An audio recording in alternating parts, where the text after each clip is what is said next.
Some breaking news for you this hour. CNN can now make a projection in the New York City mayoral race as New York State Assemblyman Zohran Mamdani right now leads the Democratic primary for mayor of New York City. But CNN projects his initial support will remain below 50%, meaning this race will be decided by ranked choice votes.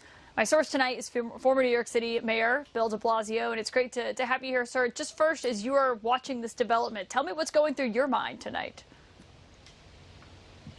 It's an amazing upset. I mean, when you look at this number right now, this lead that Zohran Mamdani has right now, with the early vote numbers, which were staggering, 25% of all early votes were people who had never voted in a New York City election. And we know a lot of that was younger voters coming out for him.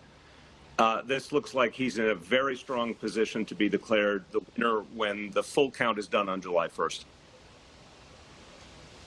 So you do, right now, as you're saying this, and I should note that you are urging people not to rank former Governor Andrew Cuomo. He was, they were the two frontrunners going into this, it seemed like, based on the polling. But you do think that ultimately he's going to pull it out here based on what you're seeing so far? Yeah, Caitlin, I think it's a combination. I did not expect Zohran to be leading with the overall #1 votes. You know, with our ranked choice system, the #1 votes tell you something, but they don't tell you the whole thing. I did not expect him to be leading at the end of election night. I think this is a stunning result. I think the early votes, who they came from, where they come from, are staggering. We've never seen anything like it. Now, also, we have to reflect what's happened here. Zohran ran a positive campaign talking about affordability. Cuomo ran a very negative, fear-based campaign. This has made a huge difference. People at this point in New York City, they are hurting for sure, but they didn't just want to hear how bad everything was. They wanted to have some sense of hope, some sense of solution and vision. And I think the big story here is Zohran Mamdani as a person came across as a much more likable person, a much more connected person in terms of everyday New Yorkers, but he also spoke of going somewhere good, not just what a horrible situation we're in and, you know, keep the negative influences away. He actually created a vision of something positive that could change in the city. We got like 30 seconds left. What does this mean for politics in New York City? I mean, would you have imagined a candidate with a platform like what he's run on would be in this position? What does that say? It takes us right back, honestly, to where we were in 2013 when I ran. It was all about everyday kitchen table issues, income inequality, affordability, the same issues. I think it says the New York City electorate wants change. And they are progressive, and they had a candidate who actually made them feel comfortable. Huh. Mayor Bill de Blasio, we'll wait to see who is the next mayor. Thank you so much for joining us on this breaking news. Thank you all so much for joining us live from the Netherlands tonight. We'll be back tomorrow night. CNN News Night with Abby Phillip, though, is up next. Don't go anywhere.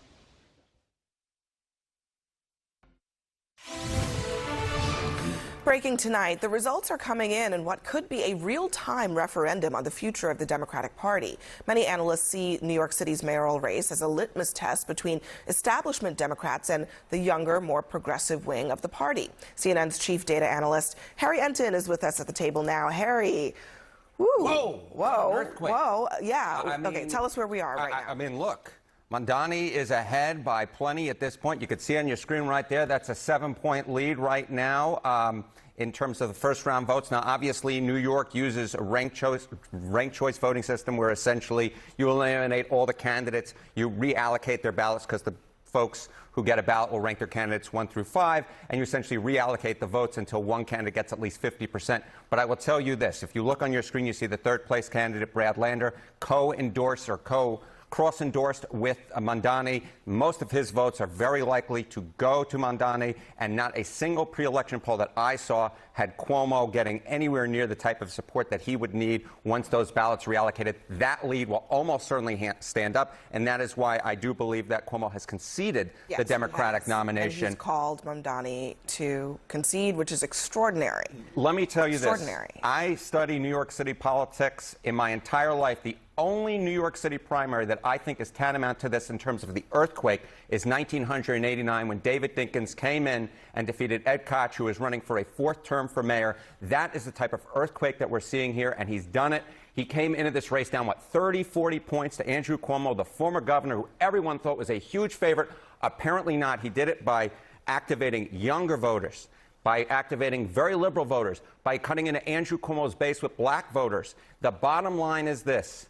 Mamdani is now a force to be reckoned with in Democratic politics nationwide going forward. Joy, you talked to him on Friday. We had him on the show on Friday. We also had Brad Lander on, and Brad Lander talked about being tackled by ICE agents as he was trying to defend immigrants. What Mamdani said that I thought was really extraordinary, he would be the first immigrant mayor of the preeminent immigrant capital in the United States, a city that is a sanctuary city where people are still being accosted at their immigration hearings.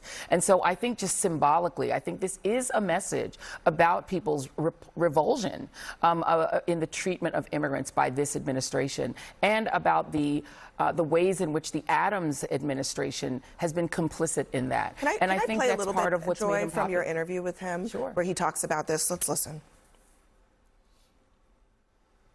You know, I would be the first immigrant mayor of this city in generations, and I would be proud to be that, but even prouder for what I would actually do. This is a city of immigrants. We've said for so long, 40% of New Yorkers were born outside of this country, and yet what we've seen in the current mayoral administration, and even in Andrew Cuomo's campaign, is an insufficient readiness to actually take on Donald Trump and protect New Yorkers. One of the things we should be proudest of in New York City are our sanctuary city laws. These are laws that have kept New Yorkers safe for decades, been defended by Republicans and Democrats alike for that time period until the demagoguery of this current mayor. I would proudly stand up for those laws. So he's talking there also about Eric Adams, who we haven't really talked about because he's not in this primary, but is expected to run on another line in the general. It will be an indictment on Eric Adams, too, and his willingness to, I guess, in the words of Mamdani, stand up to Donald Trump. There's no one happier after Mamdani and his family than Eric Adams tonight, because everyone over 50 years old who remembers Times Square in the 1970s and the 1980s when you couldn't walk through, it was all pornography and crack and muggings and rapes and robberies. Everyone who remembers that is going to vote for Eric Adams. The New York Times, who didn't do an endorsement, did say, please don't vote for Mamdani, as did the Daily News, as did the New York Post. So anybody who knows how bad New York can get all came out against Mamdani, because a 33-year-old with zero experience running anything except a little office with 5 employees should not be running the city of New York. Donald Trump is president of the United States. His experience was being on The Apprentice. He's head of the Pentagon, whose experience was being a weekend anchor on Fox. Are you kidding me? He's got Dr. Oz is in his administration. Dr. Oz, But you're are you leaving out kidding something. me? He's a 33-year-old socialist who's never run a popsicle stand. He's literally in city government right now. Sorry, not in after city Donald government, he's Trump, in state I'm government. sorry, He's not even in state. after Donald Trump and his Pinky in the Brain administration, no one ever gets to talk about qualifications Socialism again. will not Sorry, save the bottom capitalist line is, capital of the what world. I want to ask you a question. What is your evidence that Mamdani would return New York City to the 1970s hellhole Times Square? What is your evidence of It's that? very simple. So he wants to raise taxes on people who make the most money. What eventually is going to happen is you're going to lose that tax base. Once you lose that tax base, our bonds will get degraded. Now the city budget will not be substantial enough to subsidize not only the cops, but the fire department, the sanitation department. Once you start losing Wall Street and people who pay $11,000, $12,000 a month to live on the Upper East Side, you're done. Let me ask and you you. go back to the 70s when Gerald Ford said to New York, drop dead. Okay, but and hold the on, whole hold on, fiscal Arthur. crisis. But Arthur, just as somebody who is just listening to you, you raise the taxes on wealthy people in this city, maybe a couple percent, right? They're already at 50%. Yeah, they're already 53%. and that's exactly my Which is point. why they're on They're the already paying some of the high. Did you hear what I said? I know, Arthur, but Arthur, they are already paying right at this moment some of the highest taxes in the country, and you think that 1 or 2% is going to cause a mass exodus out of New York? But Anna just said it's correct. It already has started. I just It's want to be already clear there. that that's what you're saying, because I think Yes. that seems pretty extreme. Because he's also not going to focus on crime. Right now, you have Police Commissioner Tisch and John Chell, the chief of the department. Crime in the city of New York right now is set to break all records as the lowest ever in recorded history for shootings and murders. Once that starts going up in the other direction, and the tax base is gone, and sanitation is gone, and schools are gone. Okay, Why would crime go up? And what would Hold on. Last thing I will say, and then I'll let you in, Anna. The last thing I'll say, and then I'll let you in. Under Eric Adams, crime did go up in the city. And then went down. Yes, but that was during the pandemic. Yes, and migrants. Exactly. But I'm just being clear. Crime has already gone up in New York, and it has come down. So even when crime went up in New York, there was perhaps some departure, but there was not a collapse of the tax base in New York City. Okay, Anna, go ahead. Okay, so I am not a New Yorker. I live in Miami, where we don't have 50% tax rate. And it's like I've already we have our share of insane elections and insane politicians, but this reminded me, you talked about the Dinkins election. To me, this reminded me of the AOC versus Joe Crowley election, where there was this establishment sacred cow who thought that because of his name and because of his pockets, he could walk into it. And there was a young upstart who put a lot of leather and a lot of footwork and boots on the ground and did it. And so, I would say when it comes to New York, do not underestimate the sweat of these folks. And by the way, he won. I'm not underestimating. I would just say this. And I would not have voted for him. If you were saying that Eric Adams is the person who's loves this result the second most compared to after Mamdani. He'll be the anti-Mamdani. But I will say this. The people who hate this result the most are the Democratic establishment. We have seen poll after poll after poll showing Democratic voters fed up with their leaders in Washington, fed up with their leaders in government. And all of a sudden, Andrew Cuomo, who 5 years ago was leading those COVID, press conferences, was this guy who was held up in such high esteem.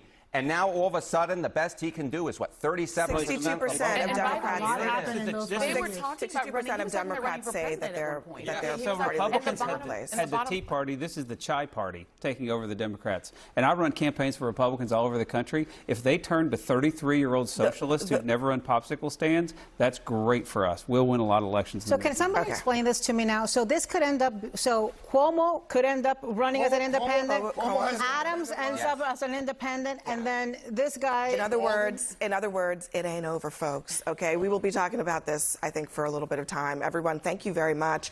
Next for us, everyone heard Donald Trump drop the F-bomb today, but hear how Fox reacted to it compared to when Democrats did the same thing.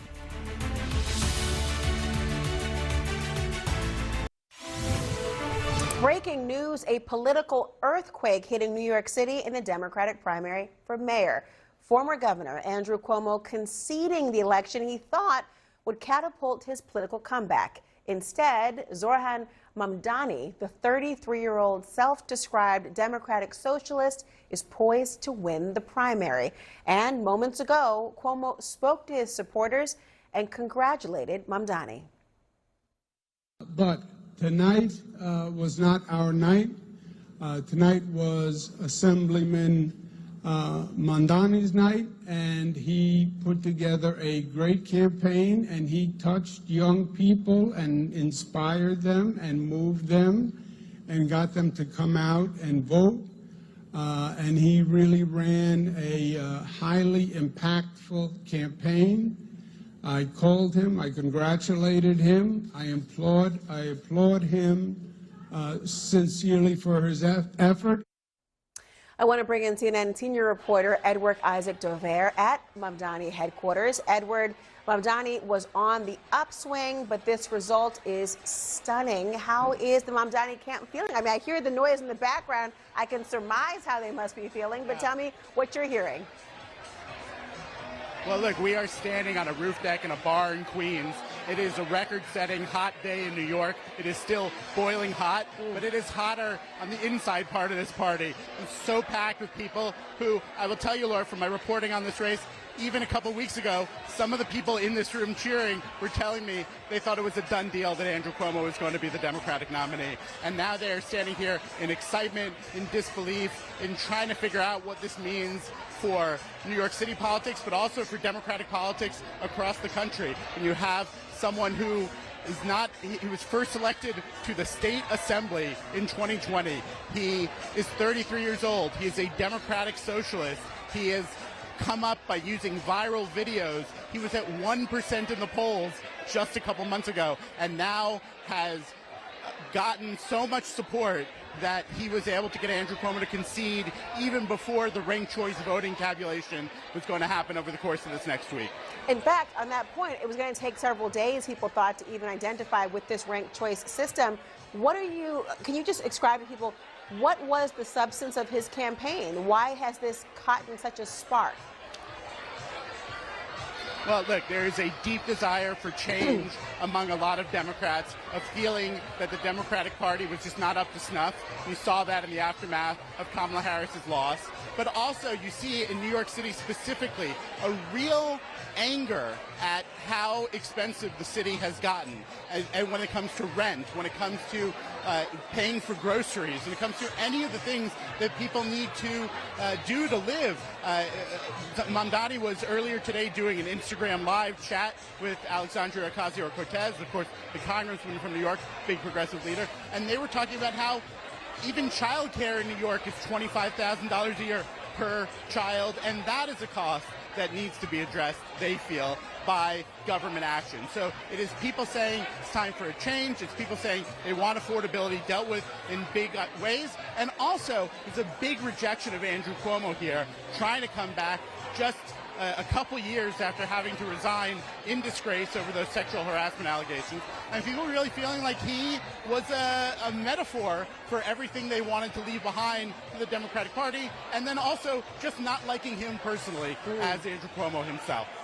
Edward Isaac Dover, I wish you air conditioning and a glass of water soon, but stay tuned. Thank you so much. CNN senior data reporter Harry Enton, he is at the Magic Wall tonight. Harry, this is politically an enormous upset, never a foregone conclusion in an American democracy, we should note. Mamdani started this race polling at 1%. Tell me how he pulled it off. I mean, my goodness gracious, this one is one for the record books. If you had asked me 6 months ago, I never possibly would have thought that Mamdani would have done it. And the fashion that he's done, I mean, look at this. Just in the first round, what is that? That's a 7-point lead. But how did he do it? Well, he went into Andrew Cuomo's base and took it right away. You can see that we have Mamdani in green here, and you can see a lot more green, especially in the populous boroughs. What are you talking about? Manhattan, Queens, Brooklyn. Let's go into Queens, right? This was a place where the pre-election polls had Andrew Cuomo winning, and not by a little bit, by double digits, up to double digits. But look at what's going on in Queens right now. We got Mamdani up. Look at that, up 46% to 39%, a 7-point advantage. How about we go where I am right now, Manhattan? Again, the polling pre-election just a few weeks ago had Andrew Cuomo leading here by double digits. But what do we have? We got the same thing going on. We got Mamdani at 39%, Andrew Cuomo just a little bit south at 34%. So again, Mamdani went into Andrew Cuomo's base and took it away. And even where Andrew Cuomo was able to win, up in the Bronx, which is where I'm from, I'm a Bronx boy, Andrew Cuomo's had 52.5% to Mamdani's 34%. But the pre-election polls there, Laura, they had Andrew Cuomo winning by 30 points or more. So again, what we're talking about is it's not just that Mamdani won where he was supposed to do well, like down here in Brooklyn, where he's ahead 49% to 32%, but he went into Andrew Cuomo's base and he took it away, and that is the story. He just did well throughout the entire map, Laura, and outperformed basically everywhere. I mean, Harry, you mentioned the polls. I'm talking about as recently as this week, the polls had Cuomo winning. This is historic. It also is obviously a reminder to any incumbent or candidate that you cannot count the voters out. They will tell you what they want in the form of a vote. That's exactly right, and it is historic. And what are we talking about here? Well, why don't we go back through time, right? You know, I'm a New York City guy, so let's go back through time. Shockwave Dem primary results. You go back to 1989 mayor. We're talking about a mayoral race here.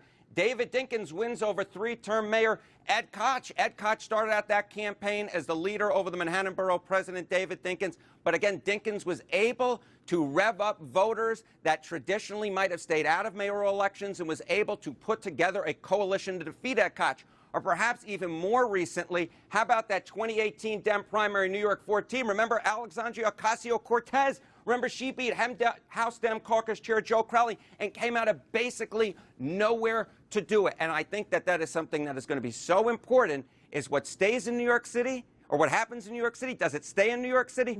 I'm not quite sure it necessarily does, Laura Coates. Harry Enton, I'm looking forward to how we extrapolate this information at a different time as well. Thank you, my friend. I mean, because this result could reveal what direction the Democratic Party will go. Former Democratic Congressman Max Rose, he joins me now. Max, how big of a surprise is this result to you?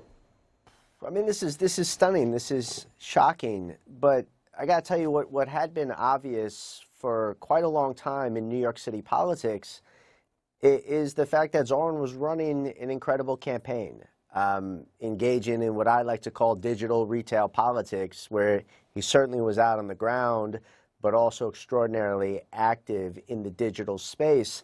But also should be highlighted here that he actually spoke about tangible policies that were immediate, universal, and quite simple. Things like freeze the rent, universal child care, free and fast buses. Heck, I wasn't a part of the campaign, and I can repeat them. And that is certainly a lesson for the Democratic Party nationwide. We have to get out of the weeds, out of the nuance, and just hit home with hard-hitting policies that people can remember and that they find inspiring. You know, you mentioned they're simple, obviously concise statements to make. Are they simple to accomplish, and will that factor in to how the electorate will view not only his candidacy going forward, but compare it to, obviously, the person that he will be running against, now claimed independent, Mayor Eric Adams? Sure. I mean, look, it's always been true about politics that you campaign in poetry and govern in prose. So we'll have to see if he is elected that he'll rise to the challenge. Now, what will be interesting over the course of the coming months is probably Zoran's #1 challenge will be to prove that he is ready to govern. So who does he say that he is going to appoint as members of his team? What kind of extra detail does he roll out in his policies? That's what these coming months are going to be about. But what I would also say is this, you know, he did not win because he is a democratic socialist. And National Democrats should not take that lesson. He won despite the fact that he calls himself that. But the actual policies that he was talking about, you know, I was known as a moderate Democrat when I was in office. I would have talked about many of those things like free transportation, universal child care. These are things that can certainly unite the national party. I want to bring in former Democratic Congressman Jamal Bowman. He endorsed Mamdani. How important is this win? Tell me about it. I mean, it's incredibly important, not just for the city, but for our country. When you look at what's going on in Washington and the hate and the rhetoric and the vitriol that's coming from the Trump administration and a Republican Party and an establishment, which includes the Democratic Party, that has not done a good job of really inspiring and motivating and getting people excited about our democracy, Zoran and his team, they have done that here in New York City. So, you know, to have people excited and inspired about our democracy, that's exactly what we need right now, because we need as many people as possible to participate, to have a voice, to share their voices, to share their perspectives. And yes, affordability is something everyone should be running on, because people are struggling with childcare, utilities, et cetera, et cetera. And so this is an exciting, inspiring moment for New York, but also for the country as well. Let's talk about that as well, if I follow up with you, Jamal, on this point, because as you know, Governor Cuomo, he was part of a political dynasty. He was, as I said, New York's governor for years until he resigned after sexual harassment allegations. So what does this say about how voters are feeling more broadly, even perhaps across the country, about establishment leaders? You know, voters, I think, for many years have been communicating that they want a new vision for the country. They want change. They don't want to continue to support and vote for establishment politics. They don't want to vote for corruption. They don't want to vote for someone who was accused of sexual assault of 13 women. They want to vote for a new hope and a new path forward. They've been saying that for quite some time. I mean, even Trump supporters, many of them support him because he communicates change. And so change is great, but now for Zoran and his team and all of us here in New York, we have to show not just that we can win a general, but that we can govern a city like New York. And I think when the country sees that progressives actually know how to govern, it's not just ideas, it's not just a political imagination, it's also that we are the wealthiest city and the wealthiest nation in the history of the world.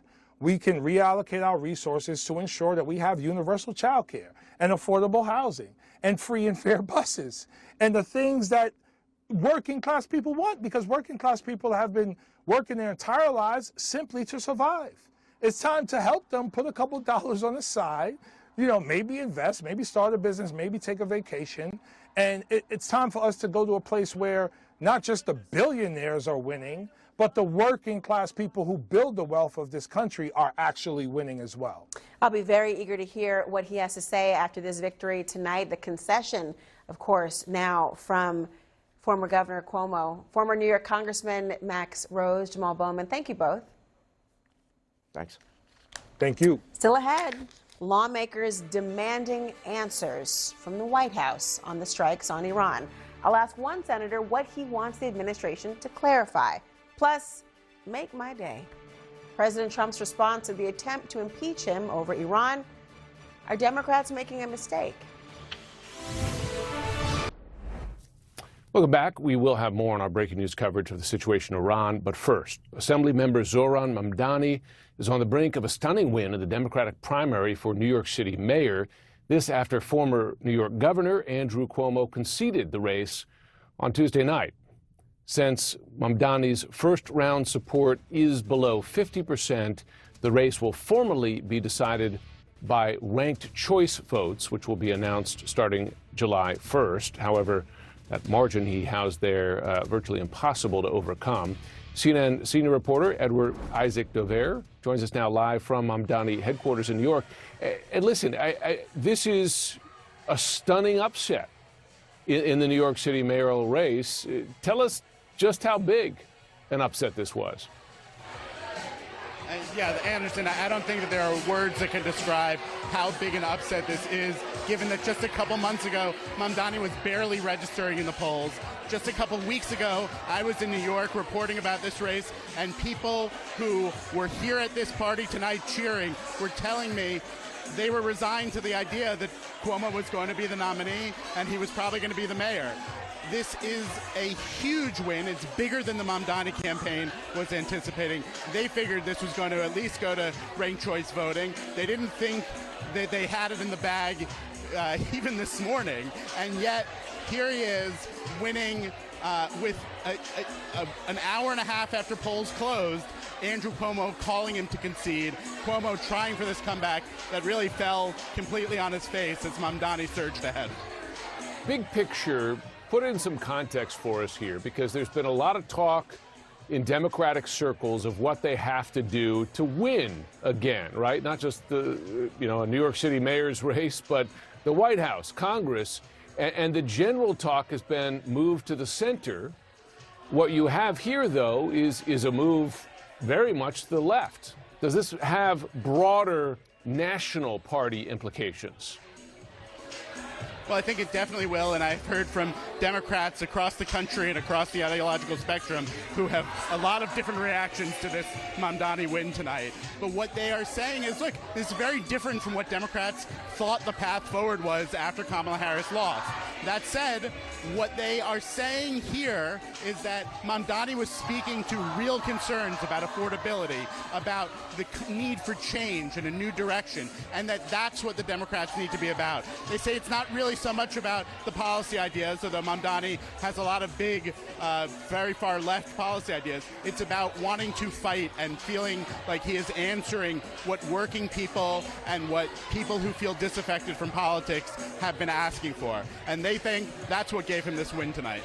Yeah, and it's remarkable, that Venn diagram, right? There's an overlap there. Working people, people who want to change the direction of the company, but it describes a lot of the folks who voted for Donald Trump.